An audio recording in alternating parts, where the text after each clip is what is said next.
मेरे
नमो विष्णुपदाय कृष्णपृष्ठाय भूतले श्रीमते भक्तिवेदांत स्वामी इति नामिने। नमस्ते सरस्वती देवे गौरवाणी प्रचारिणे निर्विशेष शून्यवादी पाश्यत देशतारिणे। जय श्री कृष्ण चैतन्य प्रभु नित्यानंद श्री अद्वैत गदाधर शिवासादि गौर भक्तवृंद। हरे कृष्ण कृष्ण कृष्ण हरे हरे, हरे राम राम राम हरे हरे। Hare Krishna dear devotees.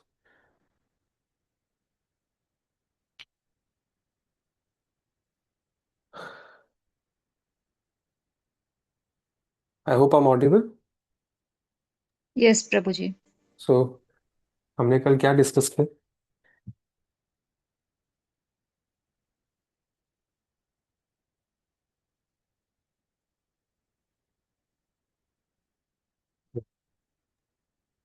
हमने चैप्टर 16 स्टार्ट किया था प्रभु जी।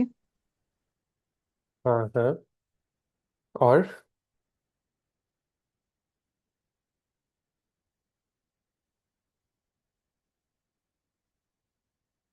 हमने कल क्या क्या डिस्कस किए, कुछ एक दो चीज अगर आपको याद है तो आप बता सकते हैं, आप सब। एक डॉक्टर मिश्रा के स्टूडेंट ने प्रभुपाद को एक टेप रिकॉर्डर डोनेट किया था। हम्म। फिर प्रभुपाद ने थोड़ा बहुत प्रीचिंग भी स्टार्ट किया था। हम्म। उसके बाद प्रभुपाद एक रॉबर्ट नेल्सन बोल के एक यंग मैन से मिले थे। हम्म। उन्होंने प्रभुपाद से फिर भागवतम परचेज की थी एक। Right right right. ओके वो सो। बहुत प्रभावित हो गए थे, तो प्रभुपाद ने उन्हें एक पीस ऑफ पेपर में हरे कृष्ण महामंत्र लिख के उन्हें दिया था चैंट करने के लिए। Right. Okay, thank you so much, हम आगे बढ़ सकते हैं। तो बिफोर हम आगे बढ़े, मेरी रिक्वेस्ट है आप लोग अपने वीडियोस ऑन कर लीजिए। हम्म।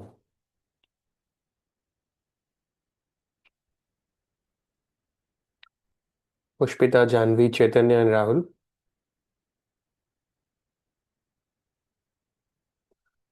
ठीक है। So Robert Nelson couldn't give Prabhupada the kind of assistance he needed actually. Chaitanya Mahaprabhu बोलते हैं कि आपके पास चार चीज है जिसमें से एटलीस्ट एक चीज आप भगवान के प्रति अपना लगा सकते हो। अपनी पूरी की पूरी life, as in your efforts, your physical efforts, your money through charity, your intelligence by reading the scriptures and preaching, और again preaching means your words. ठीक है। So one thing at least you should give. But Robert Nelson सोचता था कि मैं क्या दे सकता हूँ, बिकॉज पूरा लाइफ तो मैं दे नहीं पाऊंगा, और पैसा बहुत कम है मेरे पास, मेरी इंटेलिजेंस भी बहुत कुछ खास है नहीं, और मैं इतना सोशलाइज या बहुत थोड़ा इंट्रोवर्ट नेचर का, तो ज़्यादा बात भी नहीं करता हूँ मैं। लेकिन उनको स्वामी जी के प्रति कुछ अफेक्शन था। And out of 8 million, 80 lakh लोग in that city of New York, he was practically the only one who showed a personal interest in him and offered to help। ठीक है। तो एक आइडिया, अपने छोटे दिमाग से रॉबर्ट एक आइडिया सजेस्ट करते हैं कि आप जो गाना भजन गाते हो उसको हम रिकॉर्ड कर लेंगे, और उसका उसको हम मतलब एक लेबल बना के रिलीज कर देते हैं। तो आपका एक कॉपीराइट भी रहेगा, और इसको बेचकर बहुत लोग ऐसे ही अपने अपने एल्बम्स आजकल घर बैठे बैठे बना रहे हैं। अगर आप प्रॉफिट नहीं भी बना चाहते हो, इसमें एटलीस्ट आपका सारा खर्चा कवर हो जाता है, ब्रेक इवन हो जाता है। तो प्रभुपाद ने उनको डिस्करेज नहीं किया, क्योंकि he was very eager to render this service. Prabhupada ने सोचा कि अगर डिस्करेज करूंगा तो अ, क्या पता ये आगे फिर भक्ति में भी ना जुड़े इसके कारण। हालांकि प्रभुपाद का इच्छा ये नहीं था कि वो अपना पैसा कमाने के बारे में सोचे, ये उनका इसलिए वो बहुत एंथुसियास्टिक नहीं थे, बट देन उन्होंने उनको डिस्करेज भी नहीं किया। ठीक है। अमेरिका में लोगों को ना, अनएम्प्लॉयमेंट अगर है आप एक पर्टिकुलर वर्किंग एज में, तो आपको सरकार चेक देती थी, कुछ एक पैसा देती थी। ठीक है। तो उन पैसों से रॉबर्ट, क्योंकि अनएम्प्लॉयड था, उसको सरकार से थोड़ा बहुत खर्चा मिलता था, तो उन्होंने प्रभुपाद के लिए ऑरेंज कलर की टी शर्ट खरीद ली। कभी कभी विंटर्स में काम आएगा, बिकॉज उनका उनके धोती का कलर से मैच भी करता है, एक सन्यासी का कलर से। देन उनके लिए कुछ किचन पॉट्स खरीदे, कुछ कुकिंग आइटम्स खरीदे, और पिक्चर के फ्रेम्स खरीदे, ताकि प्रभुपाद के पास कुछ पिक्चर्स जो है भगवान के, उसको फ्रेम करके हैंग कर सके। ठीक है। एक बार वो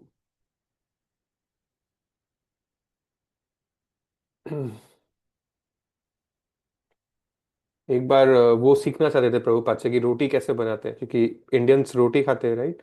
तो उन्होंने देखा, तो प्रभुपाद ने उनको सिखाया, और फिर उनको ये सब भी बताना पड़ा। प्रभुपाद नोटिस कि कुछ बनाते हो, कुछ खाते हो, तो तुरंत हाथ धोने चाहिए, बिकॉज अपने हाथ से हम खाते हैं जनरली इस चीज को, you can't eat it with a fork and a knife, right. और फिर ये भी सिखाना पड़ा कि हाथ मतलब राइट हैंड से खाना चाहिए, नॉट लेफ्ट हैंड। ठीक है। So very basic things. और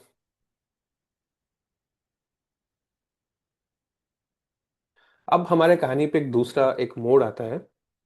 पैराडॉक्स नाम से एक रेस्टोरेंट था, न्यूयॉर्क में ही था, थोड़े से ही डिस्टेंस पे था प्रभुपाद के रूम से। अब पैराडॉक्स के बारे में बात यह है कि ये एक रेगुलर रेस्टोरेंट नहीं था, खाना यहाँ पर ठीक ठाक, कॉस्टली, इतना कॉस्टली नहीं था, उसका प्राइस ठीक ठाक ही था, और रेप्यूटेशन उसकी अच्छी थी। वहाँ पे चाय फ्री मिलता था, आप पूरे दिन वहाँ बैठ के कुछ भी ऑर्डर मत करो तो भी कोई कंप्लेन नहीं करता था। It was more like a club and lesser like a restaurant. Paradox में जनरली वैसे क्राउड आते थे जो लोग कुछ डिस्कशन करने के टाइप के लोग हो, hence I am calling it a club. Specially east east of the world, eastern part of the world में क्या स्पिरिचुअल रिलीजियस टीचिंग्स है, उनके लिए बुद्धिज्म है। इनफैक्ट ये लोग शुरू शुरू में प्रभुपाद को एक बुद्धिस्ट समझते हैं बिकॉज ऑफ हिज अपीयरेंस, और अलग अलग चीज़ें। तो जब प्रभुपाद की न्यूज़ आई, doctor Mishra, actually doctor Mishra बहुत फेमस थे ना सबके बीच में, तो प्रभुपाद को उसका फायदा हुआ, क्योंकि प्रभुपाद सिंगिंग करते थे जब डॉक्टर मिश्रा अपना बाद में लेक्चर देते थे, तो सब लोग प्रभुपाद से मिले। तो और ये वर्ड पैराडॉक्स में फैलने लग गया कि ऐसा करके एक नया स्वामी जी आए हैं। And now because he starting to speak also, so they know कि इनको भी बहुत कुछ आता है, ऐसा नहीं कि ये सिर्फ गाते हैं। यहाँ पर after Robert Nelson, again Surabhi माता जी एंड पूजा माता ji, you can write this name, Harvey Cohen and number 3 Bill Epstein. ठीक है। तो बिल जो है वही पैराडॉक्स में ही नौकरी करता था। अब ये नहीं लिखा है डिवेटर था कि क्या था, वहीं पे नौकरी करता था। हार्वी, उनका फ्रेंड, एक फ्रीलांस आर्टिस्ट था, मतलब ड्राइंग पेंटिंग करता था। ठीक है, वो भी कोई प्रॉपर नौकरी नहीं थी, फ्रीलांस था। और हार्वी ये वही व्यक्ति था जो प्रभुपाद से मिला था मिश्रा जी के स्टूडियो में, और अपने फ्रेंड एप्स्टीन को बताया। और जब बिल को उन्होंने बताया तो बिल ने सोचा कि ठीक है, मैं काम करता हूँ, इसी बहाने उनसे मिल लूंगा, उनके लिए मेरे रेस्टोरेंट से कुछ खाना लेके जाता हूँ उनके रूम में। उनका रूम का एड्रेस लिया, कुछ राइस और ये सब लेकर गया। और डोर नॉक किया, कोई आंसर नहीं कर रहा है। 2-3 बार नॉक करने के बाद लाइट जली, फिर प्रभुपाद ने खोला। ही was very scared because he had never accepted any teacher. उनको ऐसा लगा कि वो प्रभुपाद से मिलने जाएंगे तो प्रभुपाद भी कोशिश करेंगे उनको अपना फिलोसफी समझाने का। But he was little scared, in hesitant at the beginning. तो प्रभुपाद ने बोला कम इन, सिट डाउन। और उन्होंने प्रभुपाद के लिए food, actually it's like American culture, जब हम पहली बार किसी से मिलते हैं, किसी के घर जाते हैं, we take something and they also give us something, they exchange some gift. That is how relationships are built. तो प्रभुपाद के पास क्या था, he gave him Prabhupada gave him a slice of apple because that's all he had, है ना। और उनको अपना टेप रिकॉर्डर दिखाया बिल को, अपनी चैंटिंग करने का तरीका सिखाया। तो उसके बाद आगे चलते हैं। अम,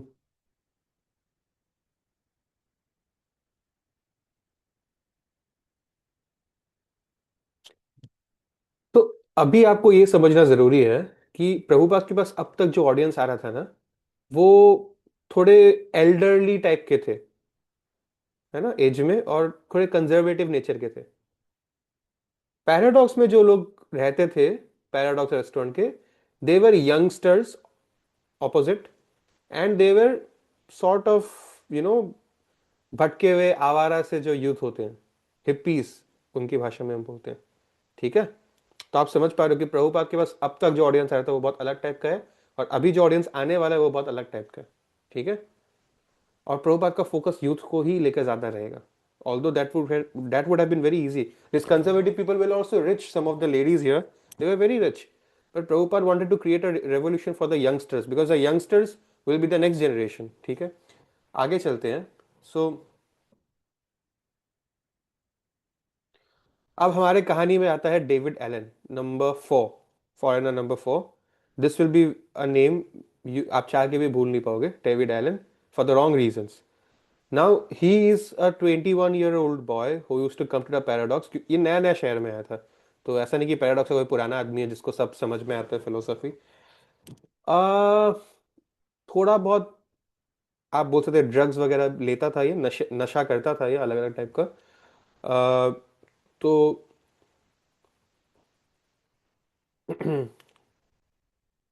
इन लोगों का ऐसा मानना था कि प्रभुपाद को अपटाउन, अपटाउन मतलब न्यूयॉर्क के बड़े प्रोमिनेंट जगह से अब डाउनटाउन आ जाना चाहिए, जहाँ पर यू नो बाजार है, कॉमर्शियल टाउन, और जो आप बोल सकते हैं लोअर क्लास लोग जहाँ रहते हैं अक्सर, वहाँ आ जाना चाहिए। क्योंकि वहाँ पर ही रेवोल्यूशन हो सकता है जैसा उनको चाहिए। अपटाउन के लोग ऑलरेडी सेटल्ड है लाइफ में, ये नीचे के लोग के साथ प्रभुपाद कनेक्ट करके तो शायद कुछ हो जाएगा, ऐसा एक बिलीफ आ रहा था। और प्रभुपाद के लिए क्या था, अब हम आगे चलते हैं next chapter on the Bowery. Bowery is the name of a street in New York, which is of course in the downtown. So Prabhupada shifts. Why? Because क्या होता है, रूम 307 में प्रभुपाद जब नहीं मौजूद थे, कहीं बाहर गए हुए थे, कोई तोड़ के अंदर घुस जाता है, उनका टाइप राइटर और टेप रिकॉर्डर चोरी कर लेता है। अ, उस जमाने में $1,000 का नुकसान था, या $157 का। तो जो जैनिटर है, जो क्लीनिंग करता है या केयर टेकिंग करता है पूरे बिल्डिंग का, वो इन्फॉर्म करता है कि चोरी हुई है, कोई आया था, चोर चोर कांच तोड़ के घुस गया और लेके भाग गया। और प्रभुपाद जैसे जैसे सुन रहे थे उनको समझ में आ गया था कि जेनिटर ने ही चोरी किया है, लेकिन प्रूफ नहीं कर सकते, इसलिए उनको he had to accept the loss with disappointment. और कुछ फ्रेंड्स थे प्रभुपाद के जिन्होंने उनको रिप्लेसमेंट ऑफर किया, उनका पुराना टाइपराइटर और टेप रिकॉर्डर की जगह कुछ लेकर आ गए वो लोग, प्रभुपाद का काम चल जाए उसके लिए। ठीक है। सो प्रभुपाद लिखते हैं सुमति मुखर्जी को लेटर में, it is understood that such crime has been committed in my room, it is very common in New York, that is the way of material nature. American people have everything in ample, and the worker gets about 100 rupees as daily wages, which is a good amount at that time. Still, they are thieves for want of character. इनके पास फिर भी character के मामले में गरीबी है. The social condition is not very good. So, स्किंडिया, मतलब सुमति मुरारजी का जो कंपनी है, स्किंडिया स्टीमशिप्स, उनका यहाँ पर जो ऑफिस था, जोसेफ फोर्स्टर, ये पहले हमारी कहानी में आया है. जब प्रभुपाद नया नया अमेरिका न्यूयॉर्क में उनका शिप पहुंचता है, तो वो इनसे ही मिलते हैं. ये इनका सारा फॉर्मेलिटीज, पासपोर्ट वीजा का फॉर्मेलिटी करवा करके देता है. प्रभुपाद इनके पास गए इनको बताने के लिए कि मेरे साथ ऐसा ऐसा हुआ है. तो इनका जवाब था, वेलकम टू द क्लब. मतलब अब आपका न्यूयॉर्क में स्वागत है. क्योंकि यहाँ यही होता है. जोसेफ बोलता है, अभी हाल ही में मेरी गाड़ी चोरी हो गई, आप टेप रिकॉर्डर की बात कर रहे हो, और प्रभुपाद सोच रहे थे कि अगर वापस मेरा जनरेटर चोरी कर लेगा, हम कब तक रोकते रहेगा, और राममूर्ति के पास हम रह नहीं सकता है, तो हमको अब निकल जाना चाहिए. और वैसे भी ये वो पॉइंट है जब प्रभुपाद को कुछ लोग आग्रह कर रहे थे डाउनटाउन में शिफ्ट होने का. तो Prabhupada thought, I think this is the sign, I should move, I have to move anyway. ठीक है. सो अब कहाँ मूव करेंगे, तो हार्वी, जिनके बारे में हम अभी बात कर रहे थे, फ्रीलांस आर्टिस्ट था ना वो, तो उनको ये जो व्यक्ति है उनका फ्रेंड बिल एप्स्टीन, जो काम करता था इस पैराडॉक्स रेस्टोरेंट में, उसका मालिक एक जगह दे दिया था. उसके मालिक ने हार्वी को एक, उनके ही प्रॉपर्टी में कोने में एक जगह थी, एक रूम जैसा, जहाँ पर वो अपना पेंटिंग वगैरह कर सके, अपना सामान स्टोर करके रख सके, अपना काम, अपना इक्विपमेंट्स, यू नो. सो बस ऐसे ही दे दिया था. तो ये जगह टेक्निकली आप बोल सकते हो हार्वी को ही बिलोंग करता था. वो उसके साथ वहां पर जो भी करना चाहता है वो रह सकता है, काम कर सकता है, कुछ भी कर सकता है. ठीक है. सो अब हार्वी के पास वहां पर तो कोई अच्छी संगति थी नहीं, तो वहां पर कभी चोरी हो जाती थी, कभी जबरदस्ती कोई हार्वी को बोलता था मुझे रहने दो, मतलब जबरदस्ती, मतलब ड्रग एडिक्ट्स होते थे कि मैं मारूंगा अगर तुम रहने नहीं दोगे, इस टाइप के लोग, अजीब से लोग थे ये लोग. सो वो तो अब शिफ्ट हो रहा है west, sorry east coast of America से वेस्ट कोस्ट शिफ्ट हो रहा है, कैलिफोर्निया साइड. ठीक है. तो वो उसने बोला कि मैं तो जा ही रहा हूँ यहाँ से, ये जगह बेकार पड़ा रहता है, इससे अच्छा आप प्रभुपाद आप रह लो, और आपके साथ डेविड एलन भी रहना चाहता है. डेविड एलन जो हमने डिस्कस किया था अभी, राइट, नंबर 4. तो उसको भी जिस जगह मिल जाएगा वो मेंटेन करेगा, और आप अपना आराम से रहना. वो वैसे भी एक लोकल लड़का आपके साथ रहेगा, तो आपको हेल्प मिल जाएगी, है ना, ऐसे जगह पर. तो या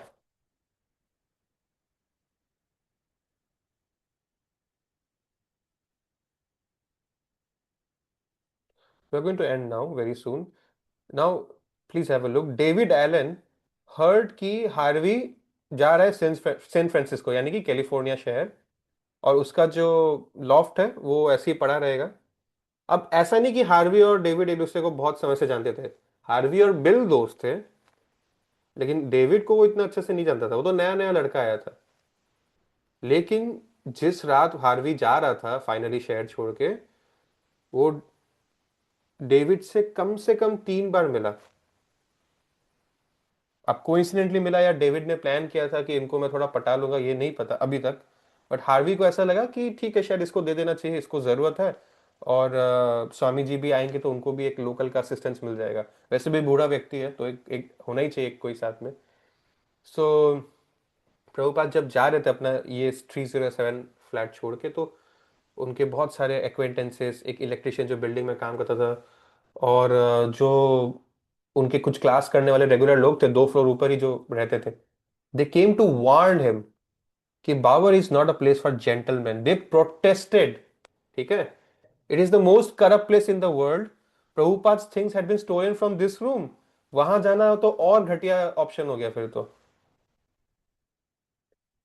but Prabhupada new home had a long history. 1600 मतलब आज से 400 साल पहले मैनहट्टन का नाम था न्यू एम्स्टर्डम. ठीक है, बाद में चेंज हो गया था. और इसको डच, मतलब नेदरलैंड्स की पहले तो अमेरिका 1700s में आज़ाद हुआ ब्रिटेन से। पहले ब्रिटेन थोड़ा पार्ट कंट्रोल करता था, थोड़ा पार्ट फ्रांस, थोड़ा part Spain, I don't know if Portugal भी था क्या इसमें, बट यहाँ पर लिखा है कुछ पार्ट डच, मतलब नेदरलैंड्स के अंडर भी था। ये चारों देश इंडिया में भी कोशिश किए थे लोग एक एक करके आने की, और Britishers succeeded in the end, right. So New York वाला पार्ट डच के कंट्रोल में आता था आज से 400 साल पहले। और उस टाइम ही एक रोड बनाया गया था अपटाउन डाउनटाउन को कनेक्ट करने का, नॉर्थ और साउथ न्यूयॉर्क को कनेक्ट करने का, जिसका नाम था बावरी। ठीक है, क्योंकि बावरी मतलब डच में फार्म होता है, दोनों तरफ बहुत सारे खेत थे, तो उस रोड का नाम बावरी रख दिया गया। ऑलराइट। सो इस जगह का हिस्ट्री समझते हुए हम इसको एंड करेंगे।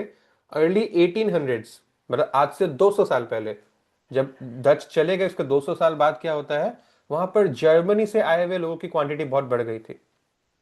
ठीक है, और Germany in the sense Jewish Germans, ठीक है, जो यहूदी धर्म के होते हैं, इसराइल का धर्म जो है, वहां के जर्मनी के लोग अमेरिका के शिफ्ट होने लग गए थे। And it became the city centre of theatrical life, movies, music, all this entertainment industry का हब बन गया था ये। और उसके हिस्ट्री के हिसाब से यहाँ पर ये लिखा है कि 1870 के बाद एक्चुअली डाउनफॉल शुरू हुआ बावरी का। मतलब लगभग 100 साल पहले से, प्रभुपाद जब शिफ्ट हो रहे हैं उसके लगभग 100 साल पहले से, एक इमेजिन एक पीरियड 100 साल से बदनाम है। ठीक है, fake auction rooms, saloon specializing in 5 cent whisky, knockout drops, मतलब मारा मारी पे सट्टाबाजी करते थे, और sensational dime museums, filthy rat-ridden slate bear dives, together with Charles M. Hoyt's song The Bowery, The Bowery, I'll never go there anymore। मतलब वहां का बिहार है। ठीक है, इतना समझ में आ रहा है हमको। और मतलब unspeakable corruption, they are calling it the most corrupt place in the world. At least the most corrupt place in America तो जरूर होगा, जिस हिसाब से ये लोग बोल रहे हैं। ठीक है, तो वो बदनाम था, उस जगह का नाम ही बदनाम था। और प्रभुपाद के इलेक्ट्रिशियन फ्रेंड ने जो उनको ये एडवाइस दी, अनयूजुअल नहीं थी। बावड़ी को पूरी दुनिया एक नाम देती है, स्किड रो। स्किड रो मतलब अ प्लेस जहां पर होमलेस एल्कोहलिक, बेघर, नशेड़ी, दारूबाज लोग घूमते रहते हैं, और मतलब एकदम गरीबों की बस्ती है वो, इट्स लाइक दैट। ठीक है, सो वहां पे कोई शराब पी के बेहोश होकर गटर में पड़ा रहेगा, ऐसा वो इलेक्ट्रिशियन बोल रहा है। ठीक है, और जो कोई आसपास से गुजर रहा है तो उनको रिक्वेस्ट करेगा, भाई थोड़ा पैसा दे दो, right, some like that kind of a place. So बाकी का डिस्कशन हम लोग बावरी कितना खूबसूरत जगह देख ही सकते हैं, और इसकी खूबसूरती का कल हम लोग देखेंगे। आज के लिए इतना ही। So thank you so much for giving me your valuable time. Srila Prabhupada की जय। Any questions? Seeing none, let's meet tomorrow. Thank you.